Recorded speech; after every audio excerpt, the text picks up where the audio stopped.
ต่อไปเชิญทานรับฟังข่าวพยากรณ์อากาศประจำวันที่15มิถุนายน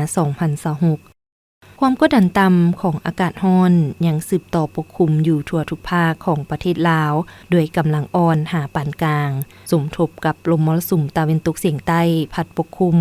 ซึ่งยังจะเฮ็ดให้มีฝนตกฟ้าร้องฟ้าเหลื่อมในระดับพอยหาปานกลางพอมีลมพัดแรงเป็นบางโอกาสอยู่ในแต่ละท้องถิ่นสภาพอากาศภาคเหนือด้านตะวันออกแขวงพุงสาลีมีฝนตกเป็นบริเวณกว้างเนื้อที่ปกคลุมของฝนกวมเอา20ส่วนห้อยอุณหภูมิเฉลี่ยระหว่าง16 หา 28 องศาแขวงหัวพันมีฝนตกในระดับคอยเนื้อที่ปกคลุมของฝนกวมเอา20ส่วนห้อยอุณหภูมิเฉลี่ยระหว่าง21 หา 30 องศาแขวงเสียงขวางมีฝนตกในระดับคอยเป็นบางบริเวณเนื้อที่ปกคลุมของฝนกวมเอา20ส่วนห้อยอุณหภูมิเฉลี่ยระหว่าง20 หา 28 องศาแขวงอุดมไซมีฝนตกในระดับคอยกวมเอา25ส่วนห้อยอุณหภูมิเฉลี่ยระหว่าง19 หา 27 องศาแขวงบ่อแก้วมีฝนตกเป็นบริเวณกว้างเนื้อที่ปกคลุมของฝนกวมเอา40ส่วนห้อยอุณหภูมิเฉลี่ยระหว่าง24 หา 32 องศาแขวงหลวงน้ำทา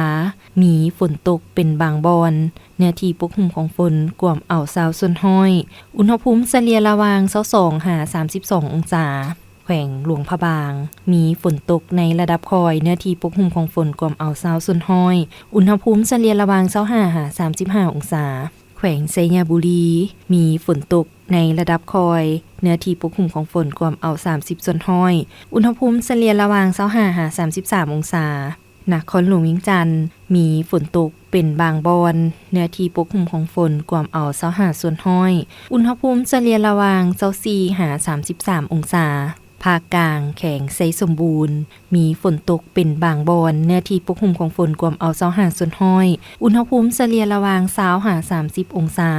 แขวงเวียงจันทน์มีฝนตกในระดับคอยเนื้อที่ปกคลุมของฝนกวมเอา20 หาส่วนห้อยอุณหภูมิเฉลี่ยระหว่าง24 หา 33 องศาแขวงบริคำไส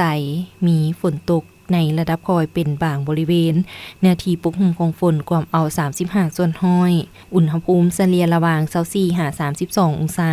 แขวงคำมวนมีฝนตกในระดับคอยเป็นบางบริเวณเนื้อที่ปกคลุมของฝนกวมเอา35ส่วนห้อยอุณหภูมิเฉลี่ยระหว่าง24 หา 33 องศา